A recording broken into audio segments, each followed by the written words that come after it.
Et ce matin, je fais cette vidéo pour une fois de plus m'adresser à ma communauté, la communauté Achan. Et il faut dire que ce que je vais dire n'a rien de politique. Mais ça y va de l'intérêt de notre peuple à comprendre les enjeux et à comprendre comment il se rend lui-même complice de son expropriation tant culturelle et même dans le sens propre du mot. Le jeudi dernier, on a assisté à Bobo Baoulé. Je vais appeler ça l'intégration du petit frère du chef de l'État, c'est-à-dire le ministre d'État Téné Brahima, ministre de la Défense, à Bobo, et porter sa candidature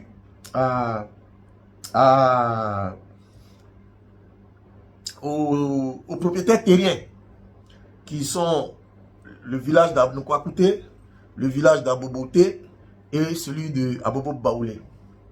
Et curieusement, étonnamment, hein, tous ces chefs, ils étaient présents. Ce fut une très grande cérémonie et le ministre d'État Téné Brahima a été même rebaptisé avec un nom de chez nous. C'est bien beau. Il en a le droit, il peut aller où il veut. Vous avez vu comment, je sais pas, vous avez vu comment 3 villages se sont mobilisés pour quelqu'un qui n'est pas des nôtres et qui vient pour parler, qui veut être désormais le porte-parole de ces 3 villages, c'est-à-dire être maire. Vous avez vu comment vous ébriez là, vous avez vu comment vous étiez mobilisés pour quelqu'un qui n'est pas des nôtres.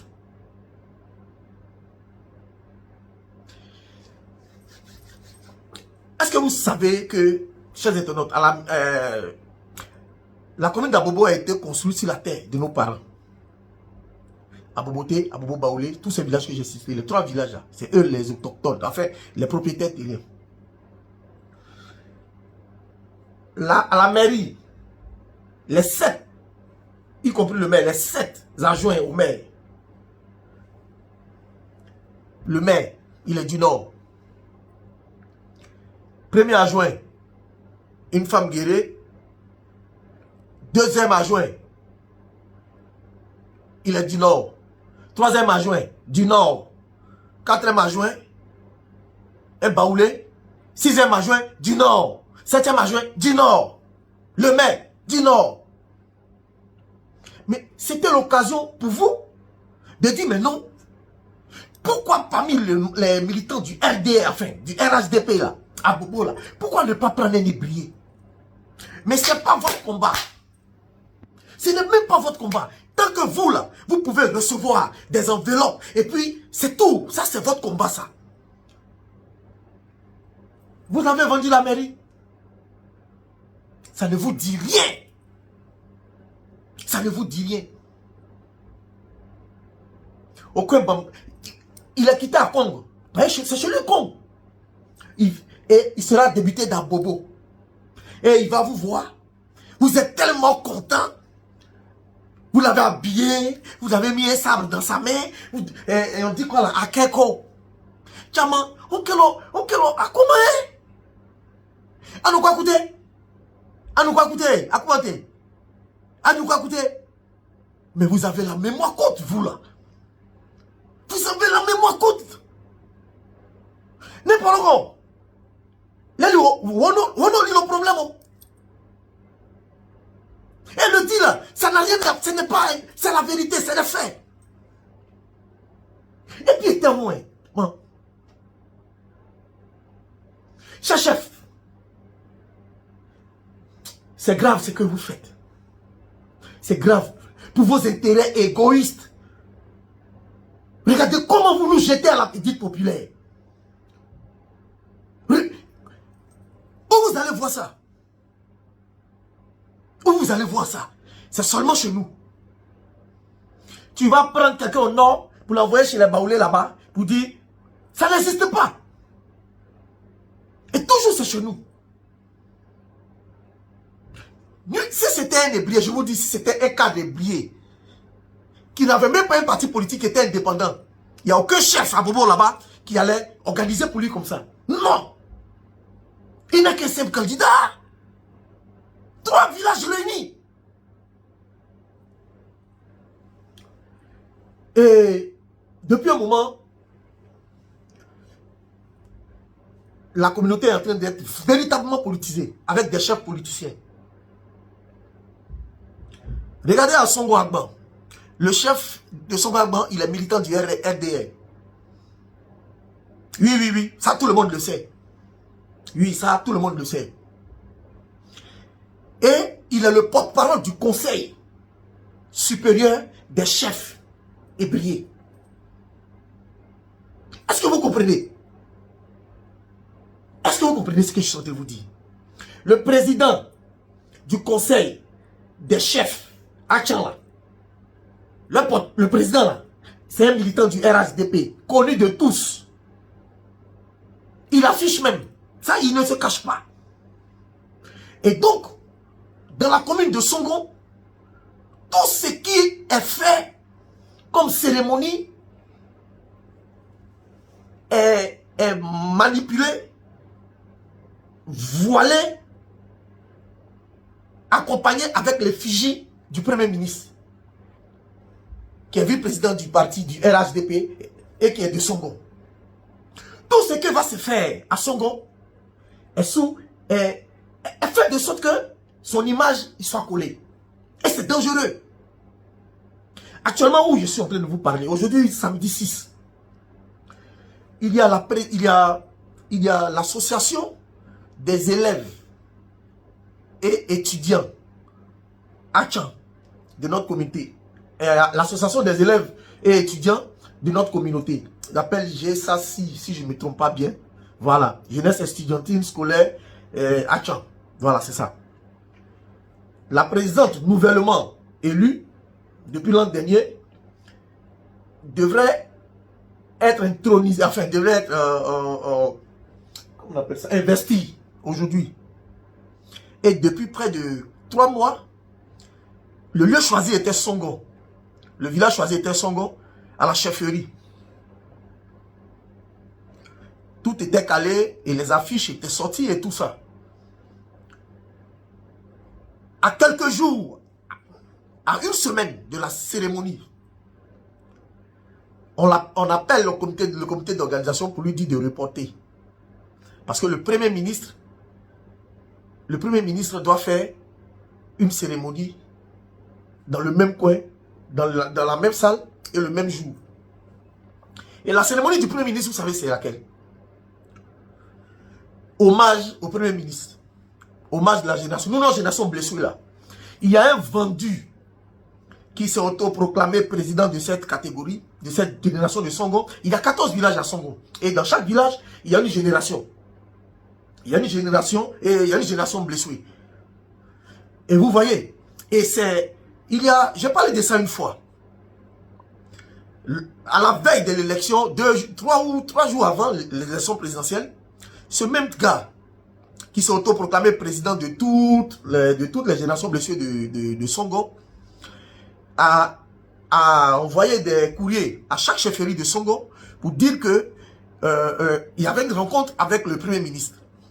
Moi, je n'ai rien contre le Premier ministre. Moi, je vous dis ça. Moi, je n'ai pas de problème de personne. Quand je parle, écoutez. Voilà, écoutez-moi bien. Et donc, il convoque toutes les générations pour soi-disant une rencontre avec le Premier ministre, pour des doléances et tout ça. C'est pas mauvais. Mais comme moi, je savais, comme moi, il y a certaines personnes qui le savaient, on en a discuté beaucoup, que c'était de la récupération politique. Et effectivement, quand les gens sont partis, c'était ça. Présenter la candidature du RHDP et comment et tout. Je vous ai dit, c'est ce qui est. C'est passé. Actuellement où je vous parle, ils sont encore à Songo. Cérémonie de remerciement au Premier ministre. Je ne sais pas pourquoi. Et on utilise encore la communauté. J'ai vu ce courrier passer dans nos groupes WhatsApp, disant que, voilà, aujourd'hui, on se retrouvait pour dire merci au Premier ministre. On ne sait pas pourquoi. Juste pour faire croire que la communauté est autour de ce monsieur. La communauté soutient ce monsieur. En réalité, ce n'est pas vrai. Ce n'est pas vrai. Nous sommes en train d'être utilisés à des fins politiques. Et ce n'est pas bon. La politique, c'est du gagnant-gagnant. On ne peut pas être un bétail de remplissage, un bétail électoral des hommes véreux politiques, et puis un seul bénéficie, et puis la communauté rien. Parce que lorsque la communauté a des problèmes, on ne voit personne. Regardez à Bouba Baoulé, qui accompagnait le ministre d'État Téné Brahima. C'est qui? C'est le ministre Tchagba Laurent, le ministre Daopoulin Claude, et le premier ministre lui-même. Nos plus hautes personnalités en Côte d'Ivoire et dans la communauté. C'est eux qui ont accompagné Ibrahima. C'est-à-dire eux-mêmes là, eux-mêmes qui sont dans ce parti-là, peuvent même pas proposer pour dire non. Comment? Bon, il y a quand même 3 grands villages. Il y a quand même 3 grands villages à Bobo Baoulé, ils sont les autochtones, ils sont les propriétaires terriens. Est-ce qu'on ne peut pas trouver un cadre ébrié, un HDP pour nous représenter? Mais non! Ça ne les intéresse pas. Ils sont là pour leur ventre. Ça dit tout ce qu'on va leur dire. Si on dit on doit raser tout de suite un village, le village à Tekoubé, ils s'en foutent. Tant que eux, leur poste est là, le reste ne les intéresse pas. On bombe et puis bâton ouïa. Ouvrez les yeux. Et ils sont assis là-bas. Chaque village a fait une délégation des blessés. Et puis, les petits frères qui nous suivent, les Nyandors. Et puis, ils sont assis dans le gros pagne. Ils sont assis au palais des trucs. Et puis, ils sont assis là. On va les filmer. Ils sont là au retour. On va leur donner des petites enveloppes. Et puis, terminé, on n'en parle plus. Comment?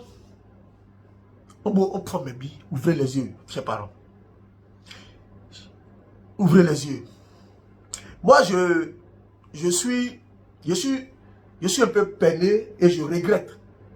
Je regrette parce que j'ai un doyen, Douban, c'est avant la génération qui gère les chefferies dans nos villages actuellement, avant eux, ceux qui étaient là, leurs prédécesseurs.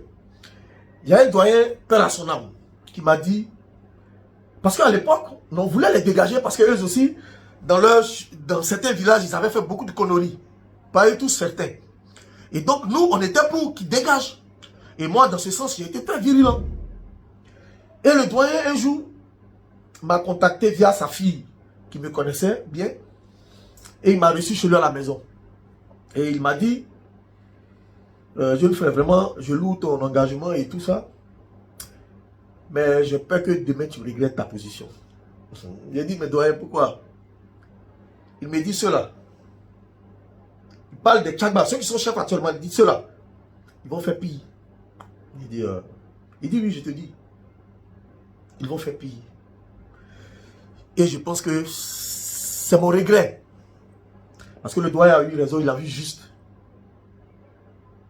Jamais j'avais imaginé un instant que c'est sous la chefferie de cette génération, qui sont nos grands frères, qu'on allait avoir le plus de problèmes. Voilà des gens qui ne pensent qu'à eux et leurs proches. Et vous allez voir dans les chefferies, il y a un conglomérat de 5, 6, 7 personnes, à la rigueur 10, qui tiennent véritablement la chefferie. Les autres sont laissés pour compte. Et c'est ceux-là qui manipulent la fin de la population. Et vous savez, chez les Hébriers, la chefferie se gère par génération. Donc, du coup, et c'est là même le problème. Parce que des gens sont dans le village. Il y a une génération qui gère le pouvoir. Tout le monde sait, c'est vrai, c'est la génération, mais il y a un noyau de personnes qui gèrent le village. Mais comme ce n'est pas leur tour ou leur tour est déjà passé, ils s'en taisent. Et c'est là le mal. Nous, on n'est pas encore au pouvoir. Peut-être dans 10 ans, 15 ans. Mais ça ne me gêne pas de critiquer leur façon de faire. Leur course à l'enrichissement illicite est trop. Il faut arrêter. Il n'y a pas que l'argent. Il n'y a pas que voiture. Il n'y a pas que ça à faire. Regardez aujourd'hui dans nos villages. Avant d'un village hébreu, pour trouver quelqu'un qui fume la cigarette, même c'est un problème. C'était un tabou. C'était tu étais vu comme un délinquant. Boucle d'oreille. Non, les cheveux, l'ox et tout ça. Tu ne verras pas. Mais même aujourd'hui, dans les villages les plus reculés, comme le mien, Songon, derrière l'eau, on doit ascender, derrière l'eau. Tous les jeunes, la drogue circule dans mon village comme si c'était à jamais. C'est-à-dire que je dis à jamais en plein centre-ville. Voilà des fléaux qui gangrènent nos villages. Mais non. Tant que on peut être sous le comment on appelle ça, le poulain du régime, tant que on peut être le poulain d'un grand ministre, tant qu'on peut être le poulain de temps, bon, le reste on s'en fout. Voilà Bobo. Le ministère d'Ibrahima s'en va pour être maire.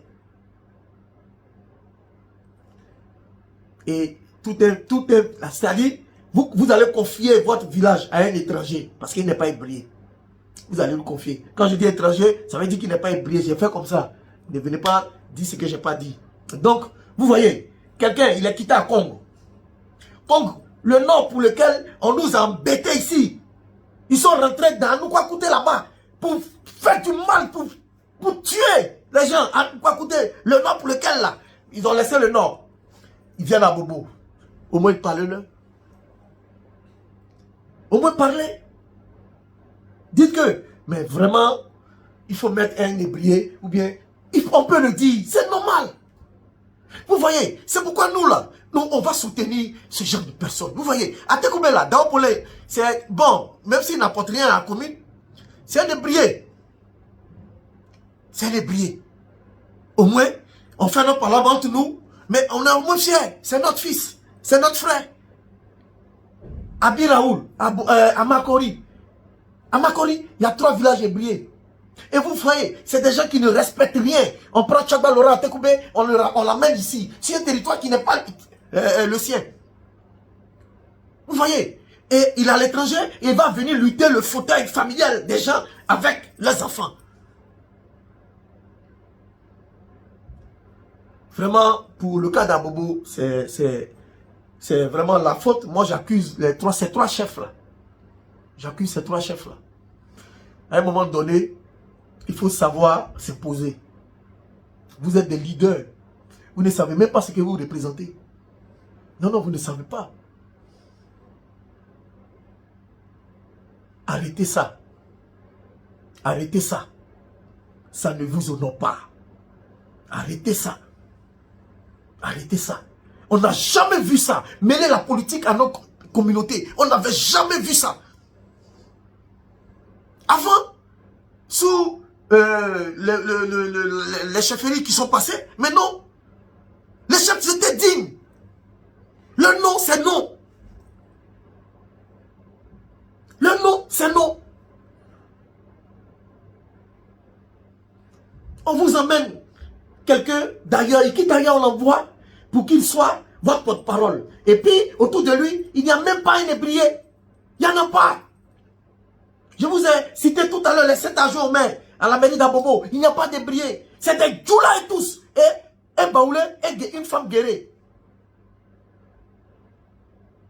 Chez vous, ça ne vous dit rien. Comment faire pour être dans les bonnes grâces du pouvoir, c'est tout ce qui vous intéresse. Comment faire pour être le chouchou d'un tel ministre, c'est ce qui vous intéresse. Comment?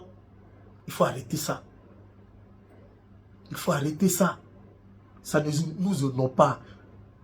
Voilà pourquoi on nous traite de vendus. Oui. Parce que pour vous, l'argent est partout. Vous êtes les seuls qui avez fait. Vous au moins, vous avez de quoi à vous déplacer. Vous avez de quoi. Les chefferies là. Vous prenez soin des chefs. Oui. Qu'est-ce qu'il y a? C'est pourquoi tout ça? C'est exagéré. Et heureusement que vraiment on a des chefs qui tiennent là-bas, qui ne sont pas des bénis oui, qui ne fléchissent pas et qui ne baissent pas la tête devant ce genre de situation. Heureusement. Heureusement. Heureusement. Grand respect à toi, chef Guy Diagua de Bidianté. Grand respect à toi, chef de Bietri Village. Le grand frère Sam Mobio. Grand respect à toi, appétit, chef appétit, depuis Yopoukoukouté. Grand respect à toi, le digne chef d'Anono. Oui, ouais, on peut lui reprocher ce qu'on veut, mais c'est un guerrier, c'est ça. Pombaya, respect. Big respect à... Il y en a qui sont vraiment, il y en a qui sont poignants. Non, il faut dans cette nuit, il faut privilégier les intérêts de la communauté. C'est très important, cher chef. On peut dire non et ça n'ira nulle part. Le non, dire non là, c'est pas prendre, c'est pas aller contre peut-être avec des invectives ou bien de façon mal polie, non. On argumente son refus. Oui, mais toujours on va vous associer à des faits politiques. Toujours on va vous associer aux cérémonies politiques. Et puis si c'est encore le chef de l'État, on peut comprendre. Mais des ministres qui vont très mal, c'est-à-dire aujourd'hui là, si un ministre vous dit on s'en va ici là, vous courez, vous le suivez, on s'en va ici là. Mais pourquoi?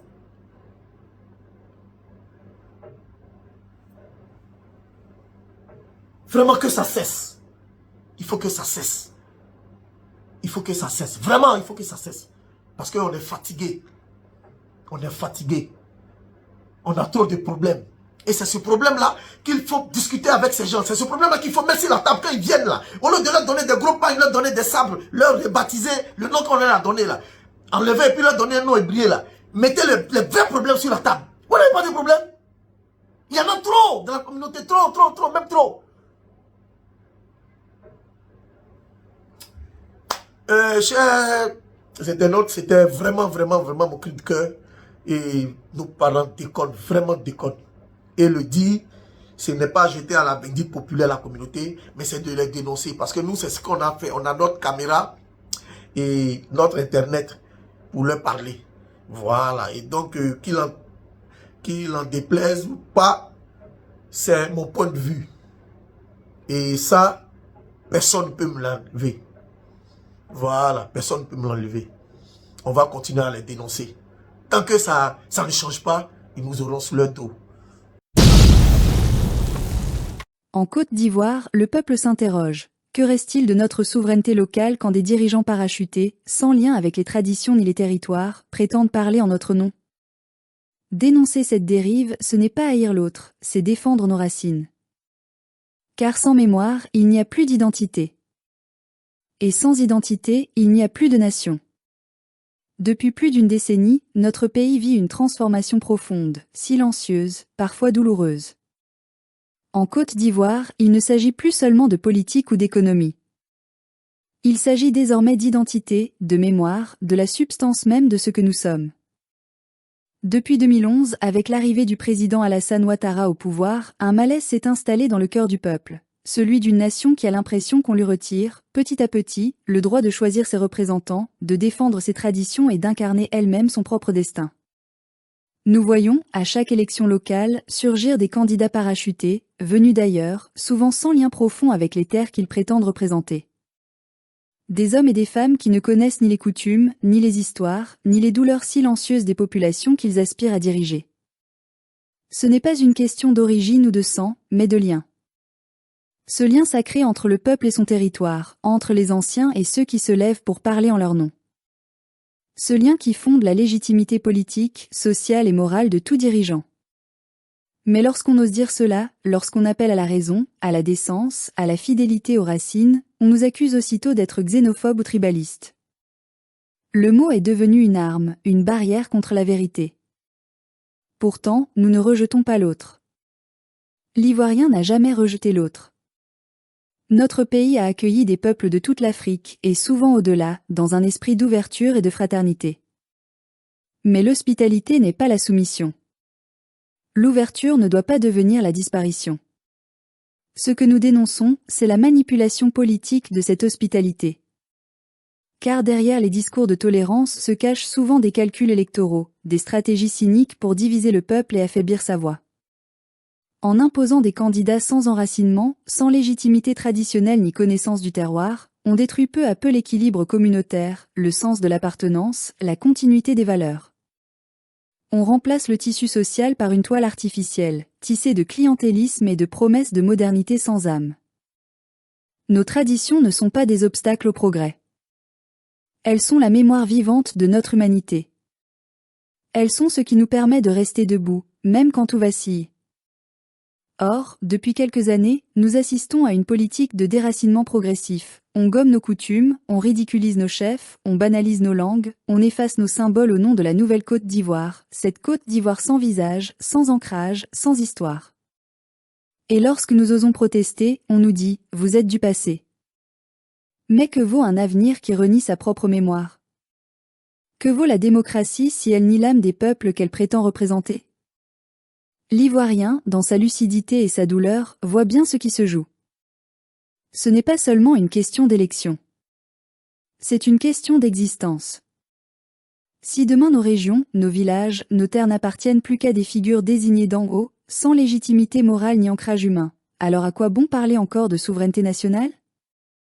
Nous avons vu, au fil des ans, comment la politique migratoire et le système électoral ont été utilisés comme instruments de pouvoir. Des naturalisations massives, des recensements flous, des listes électorales opaques. Tout semble fait pour diluer l'identité politique du peuple, pour faire de la majorité silencieuse une minorité impuissante. Et pendant ce temps, les grandes puissances étrangères, satisfaites de voir la confusion s'installer, applaudissent en silence. Car un peuple divisé, sans racines, est un peuple facile à contrôler. Mais ce que ces stratèges oublient, c'est que le cœur d'un peuple ne meurt jamais. L'Ivoirien, celui du Sud comme du Nord, celui de l'Est comme de l'Ouest, porte en lui une force ancienne, celle de la dignité. Une dignité qui ne se monnaie pas, qui ne s'achète pas avec des postes ou des promesses. Cette dignité, c'est ce qui nous relie encore, malgré les blessures, malgré les trahisons, malgré les campagnes de mensonges. Nous devons donc retrouver le courage de parler vrai. De dire que l'unité ne se construit pas dans le mensonge. De rappeler que l'identité n'est pas une honte. De défendre nos territoires, non contre l'autre, mais pour nous-mêmes. Car protéger nos coutumes, nos chefs, nos langues, nos institutions locales, ce n'est pas rejeter autrui, c'est honorer nos ancêtres et préparer l'avenir de nos enfants. Nous devons aussi interpeller la communauté internationale, si prompt à donner des leçons, mais si silencieuse face aux injustices flagrantes. Où sont les grandes organisations quand nos peuples sont écartés de la décision politique dans leur propre village? Où sont les défenseurs des droits humains quand la voix des autochtones est étouffée par des appareils politiques puissants et étrangers à leur réalité? Le problème n'est pas l'étranger, mais la politique qui en fait un outil de domination. Ce que nous voulons, c'est la justice, pas la haine. L'équité, pas le rejet. Nous voulons une Côte d'Ivoire où chaque communauté a sa place, où chaque fils du pays peut parler pour les siens, sans être remplacé ou muselé. Nous voulons une nation de vérité, pas une carte électorale trafiquée. Et c'est là que le message de Laurent Gbagbo résonne encore avec force. Lui qui, depuis toujours, a appelé à la souveraineté des peuples africains, à la réconciliation sans renoncement, à l'ouverture sans trahison. Être pro-Gbagbo, c'est croire que la justice et la mémoire peuvent encore marcher main dans la main. C'est refuser le mensonge qui consiste à dire que défendre son identité, c'est être contre l'autre. C'est proclamer que nous pouvons être ouverts sur le monde tout en restant enracinés dans notre histoire. Oui, nous voulons la paix, mais une paix juste. Oui, nous voulons l'unité, mais une unité sincère. Oui, nous voulons l'ouverture, mais une ouverture équilibrée. Car sans respect mutuel, sans reconnaissance de nos territoires, de nos cultures, de nos droits historiques, il n'y aura pas de paix durable en Côte d'Ivoire. Nous disons donc non, non à la manipulation politique des appartenances, non à la confiscation de nos traditions, non à la trahison silencieuse de notre souveraineté. Nous disons oui à la justice, oui à la mémoire, oui à une Côte d'Ivoire fière d'elle-même. Car un peuple qui oublie d'où il vient finit toujours par se perdre. Mais un peuple qui se souvient, un peuple qui s'unit autour de sa dignité et de sa vérité, ne meurt jamais. Et c'est ce peuple-là, le peuple ivoirien, debout malgré tout, lucide mais plein d'espérance, qui prépare déjà l'aube nouvelle.